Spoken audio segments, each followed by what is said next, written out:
Imagine arriving in Canada with just your passport and a dream. No visa interviews, no endless paperwork, no months of waiting. The same Canada that once made African professionals beg for a chance. What if the old walls of gatekeeping are finally beginning to crumble? In 2025, what started as hushed diplomatic whispers is now building into a roaring storm. Canada could be on the verge of unveiling a groundbreaking visa policy, opening its doors visa-free to travelers from select African nations. This could change everything. Not because Canada suddenly woke up feeling generous. No, this is about a new reality. Africa, young, booming, and packed with resources, is no longer a place to pity. It's a powerhouse the world must partner with. So why now? Which countries made the cut? And what does this seismic shift mean for the future of African migration and global diplomacy? The answers could rewrite the rules of engagement forever. For decades, Canada's visa process was a fortress, guarded by endless forms, secret rejection rules, and consulates that eyed African applicants with suspicion. Brilliant professionals were turned away while European tourists strolled in without a second thought. But now everything is shifting. Canada is staring down a demographic crisis, an aging population, a shrinking workforce, and a desperate need for young, skilled talent. And where does the world's youngest, fastest-growing population live? Africa. That fortress? It's no longer a barrier, it's becoming a door. And that door is about to swing wide open. Make no mistake, Canada isn't rolling out the welcome mat out of kindness. This is a high-stakes strategy. They've watched China reshape Africa's infrastructure, seen Russia flood the continent with weapons and wheat, and heard the rising roar of Pan-Africanists demanding trade over aid. If Canada doesn't act fast, it risks being shut out. Now the game is changing, easing visa restrictions, forging deeper ties, and striking partnerships, before African nations slam the door on former colonizers and their allies for good. Visa-free access? It's not a gift, it's a calculated investment, a bold move to secure influence on the continent that will define the 21st century. Now here's where it gets real. After sizing up governance, diplomacy, education, and migration trends, Canada's radar is locked on these 10 African nations, the front-runners poised to score visa waivers in 2025. Number 10. Morocco. Starting in 2025, Moroccans won't need a visa to enter Canada. And this isn't some sudden decision. It's years in the making. Morocco has long been a standout on the African continent, known for its diplomatic savvy, cultural influence, and strong ties to the Francophone world. With thousands of Moroccan students thriving in Quebec and booming Moroccan-Canadian businesses in Toronto and Montreal, this move isn't just a fresh start. It's an overdue nod to a growing partnership that's been decades in the making. Morocco's visa overstay rate, one of the lowest across all of Africa. Its citizens respect immigration laws, fuel communities, and bring real skills in engineering, finance, medicine, and more. Canada isn't seeing a burden, it's seeing a true partner. This visa-free access is more than just travel. It's a gateway to deeper trade, cutting-edge research partnerships, and vibrant youth exchanges. And it sends a powerful message to other North African countries. Get your education, governance, and migration game tight, and your door could open next. For Morocco, 2025 isn't about asking for permission anymore. It's about stepping into a new era of mutual respect, recognition, and freedom to move. Number 9. Mauritius. Starting in 2025, Mauritian passport holders can step into Canada without a visa, a huge win that cements Mauritius as a global mobility powerhouse. But this isn't just about travel or tourism, it's about trust. For decades, Mauritius has built one of Africa's strongest democracies and most resilient economies. With booming industries in banking, insurance, ICT, and education, Mauritius is proving that good governance isn't just smart politics, it's powerful diplomacy. For Canada, Mauritius isn't just a tropical paradise, it's a strategic financial partner, a hub for skilled talent, and a gateway into Africa's booming capital markets. Mauritian professionals are already teaming up with Canadian firms in fintech, compliance, and offshore finance. Now with the visa waiver, meetings happen faster, joint ventures grow stronger, and academic exchanges soar. Mauritius and Canada share deep values: bilingualism, legal rigor, and respect for international norms. Dropping visa barriers is a win-win. It smooths the flow of people while boosting Mauritius's reputation as Africa's shining example. In a world shifting from aid to investment, Mauritius just scored a fast pass. Number 8. Seychelles. Starting in 2025, Seychellois citizens gain visa-free access to Canada, boosting one of Africa's strongest passports on the global stage. Why Seychelles? With top Human Development Index scores, nearly universal literacy, and almost zero visa violations, Seychelles proves it's a trusted, high-value partner. Its citizens travel responsibly, bringing real tourism benefits without strain. Canada doesn't just see Seychelles as a tourist hotspot. It sees a trusted, elite traveler base shaping climate diplomacy, marine science, and education. This visa waiver is a nod to Seychelles' leadership in global environmental governance and blue economy initiatives, areas Canada is doubling down on. By opening its doors visa-free, Canada is sending a clear message: we trust your people, your institutions, and your values. This isn't just about travel, it's about respect. Number 7. Botswana. Starting in 2025, Botswana joins the elite group of African nations whose citizens can enter Canada visa-free. This isn't about population or location, it's about performance. For over 50 years, Botswana has stood out with steady democracy, low corruption, and rock-solid legal institutions. Often hailed as Africa's least corrupt country, its justice system commands respect worldwide. This visa waiver is a reward for that excellence. Canada knows Botswana's value. Canadian firms have long invested in its rich mining sector. Now, with visa barriers down, experts and investors can collaborate freely. With rising education and English fluency, Botswana's youth aren't just leaving, they're ready to return with skills. Visa-free access isn't a handout, it's a handshake between equals. Number 6. Ghana.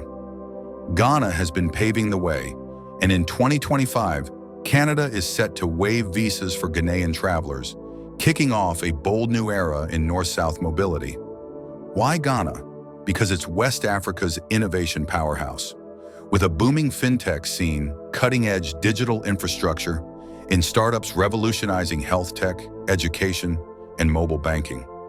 Ghana isn't just sending people abroad to escape, it's sending them to connect, create, and grow. Canada hasn't been silent. It's quietly built deep ties with Ghana. Thousands of Ghanaians live, work, and study across Toronto, Ottawa, and Calgary, creating strong bridges of trust, remittances, and circular migration. Meanwhile, Ghana has stepped up, modernizing passports, cutting visa overstays, and ramping up diplomacy with Canada. Visa processing has already gotten easier, making visa-free travel the natural next move. Number 5. Senegal. For years, Senegalese students and professionals have been making their mark in Quebec's universities, hospitals, and cultural hubs. Now in 2025, Senegal is set to join the Visa-Free Club, officially sealing a partnership that's been thriving behind the scenes. Senegal is one of West Africa's most stable democracies, known for civic participation and strong diplomacy. Its French-speaking, highly educated youth are exactly what Canada needs: bilingual healthcare workers, STEM pros, and educators, especially outside Quebec. From Dakar to St. Louis, Canada is eyeing skilled talent ready to build new bridges. Canada and Senegal have teamed up on UN peacekeeping, Francophonie diplomacy, and environmental efforts. This visa waiver goes beyond travel. It's a powerful statement. Senegal is a key partner in shaping the global Francophone future. Canada is saying, we don't just want your students, we want your ideas, your professionals, your dreams. No paperwork required. Number 4, Kenya. Kenya's spot on this list is no surprise. It's a long overdue recognition. Starting in 2025, Kenyan citizens will enjoy visa-free access to Canada, a decision based on results, not charity. Nairobi, Africa's Silicon Savannah, pulses with fintech innovators, health tech pioneers, and software engineers tackling real problems with African creativity and global vision. Canadian companies are ramping up tech outsourcing to Kenya, drawn by its large English-speaking workforce and competitive costs. Kenyan developers and engineers are eager to build partnerships and break into global markets. But it's not just tech. Kenya also sends thousands of nurses, caregivers, and skilled tradespeople abroad annually, many already entering Canada through skilled visa programs. Dropping the visa requirement will fast-track this talent pipeline even more. More importantly, it sends a signal. Canada doesn't just want Kenya's labor. It values its brainpower and innovation. This isn't immigration. It's an investment in mobility. Number 3, South Africa. Despite economic storms and political twists, South Africa stands tall as Africa's second-largest economy, a powerhouse no one can overlook.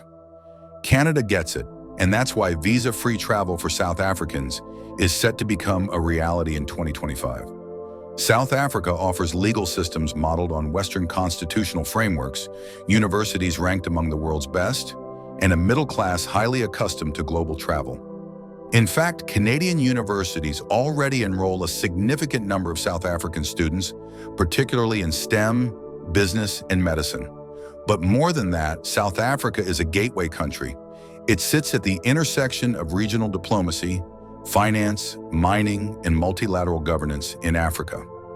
For Canada, easing travel restrictions for South African citizens is not just about people. It's about politics and positioning. With solid infrastructure, high literacy, and a vast professional diaspora, South Africans adapt fast, contribute deeply, and build lasting cross-border networks. Canada is ready to open the door wider. But the real question is, how many will come back armed with the ideas to transform the systems they once left behind? Number 2, Tunisia. Tunisia might not grab headlines like Africa's giants, but behind the scenes it's becoming a digital and diplomatic powerhouse. Sitting at the crossroads of Africa and Europe, Tunisia blends geography, culture, and language in a way few others can. For Canada, especially francophone provinces like Quebec, New Brunswick, and parts of Ontario, that makes Tunisia not just a partner, but a perfect match. But Tunisia's true advantage? Its people. With nearly 60% of the population under 30, the country turns out thousands of software engineers, data analysts, cybersecurity pros, and medical experts every year, thanks to a resilient higher education system that's weathered political storms. Tech hubs like El Ghazala Technopark are putting Tunisia on the global map, especially in AI, fintech, and app-based services. For Canada's immigration ministry, this isn't just promising, it's a high-opportunity match. What Canada lacks in population growth, Tunisia delivers in youthful energy and expertise. With French as a shared language, Tunisian professionals can quickly integrate, especially in healthcare and education, where bilingual talent is in high demand. And while Tunisia's post-Arab Spring journey has had its bumps, it's also revealed something powerful: resilience. From democratic reforms to judicial independence and bold economic partnerships with the EU and IMF, Tunisia is proving that it may be small, but it's playing for keeps. Crucially, Canada knows Tunisians aren't an overstay risk. Migration data shows they travel with purpose, pursuing education, short-term work, or entrepreneurial ventures, not permanent relocation. A 2025 visa waiver would hit multiple targets: boost Canada's talent pipeline, strengthen francophone ties, and send a clear message. Countries like Tunisia aren't just policy takers, they're partners in creating mutual value. Number 1, Cape Verde. Cape Verde may not dominate headlines, but when it does, it's usually for all the right reasons. Tucked in the central Atlantic, this island nation of just over 500,000 has quietly built a global reputation for good governance, transparency, and high mobility. Now in 2025, Canada is finally taking notice. Cape Verde's spot on the 2025 visa waiver list isn't about size or migration numbers. It's about trust, discipline, and consistency. With decades of peaceful democratic transitions, low corruption, and strong ties to Europe, the US, and the Lusophone world, Cape Verde stands out. Its governance ranks among Africa's best, and its passport already opens doors to over 65 countries. For Canada, this isn't a migration risk. It's a model of smart, high-compliance mobility. Cape Verdean citizens have a strong track record of returning home after studying or working abroad. Globally, they're seen as low-risk travelers, with minimal visa overstays, asylum claims, or undocumented work. But there's more to this story. Cape Verde is emerging as a hub for clean energy, marine conservation, and tech-driven tourism, sectors where Canada is eager to collaborate. With climate resilience high on the global agenda, the island nation is becoming a prime testing ground for green tech, and Canada wants in. So lifting visa requirements isn't just about easier travel. It's a recognition of good governance, a signal to other small nations, and an open door to deeper partnerships in sustainability, innovation, and education. On the surface, Canada's visa waivers for select African countries might look like a warm gesture: openness, partnership, mobility. But look closer. This isn't generosity, it's strategy. And Africa is the battleground. In the 20th century, borders kept threats out. In the 21st, they're used to attract talent, forge alliances, and shape the future. And the West is waking up to the fact that it's late to the game. China is laying railways, building cities, and training Africa's next generation of engineers in Beijing. Russia is shipping grain, weapons, and private military support. Turkey is restoring mosques, opening markets, and training soldiers. These aren't random gestures. They're strategic moves in a high-stakes competition for Africa's future. And Canada just stepped onto the board. Canada has no Belt and Road. It doesn't offer missiles, but it does have something powerful: mobility and dignity. Visa-free travel is Canada's way of saying, we want your talent before China, Turkey, or Russia do. This isn't just a policy shift, it's a soft power arms race. And for once, Africa is the one being pursued. We're no longer living in the era of passive partnerships. Africa in 2025 isn't the Africa of 1995. No longer waiting on the sidelines of global summits, hoping for handouts. Today's African leaders, from Captain Ibrahim Traoré in Burkina Faso to Assimi Goïta in Mali, are flipping the script. Africa isn't the world's victim anymore. It's becoming the world's deal maker. Why? Because the numbers don't lie. By 2050, 1 in every 4 people on Earth will be African. The continent holds over 60% of the world's untapped arable land and controls critical minerals like lithium, cobalt, and rare earths, the very resources powering the global green revolution that the West is counting on for its future. As African nations start nationalizing industries, canceling unfair deals, and putting their own development first, the world is scrambling to catch up. Canada's move toward visa-free travel isn't just goodwill. It's a sharp pivot to this new reality. African passports, once dismissed as liabilities, are now powerful diplomatic tools. And leaders in Ghana, Botswana, Kenya, and Senegal are speaking up louder than ever. What's in this for us? How do we lift our youth, not exploit them? The game has changed, and Africa is calling the shots. What's your take? Should African countries open their doors to Canadian travelers in return? How can Africa turn this visa shift into a win without giving up its sovereignty? Drop your thoughts below and tell us which African nation you believe Canada should welcome next and why. Drop your thoughts in the comments below. And don't forget, history is watching. And if you want more videos like this, stories about African leaders who are breaking the mold and pushing the continent forward, hit that subscribe button and tap the bell icon so you don't miss a thing. Thanks for watching. And until next time, stay sharp, stay aware, and stay with us.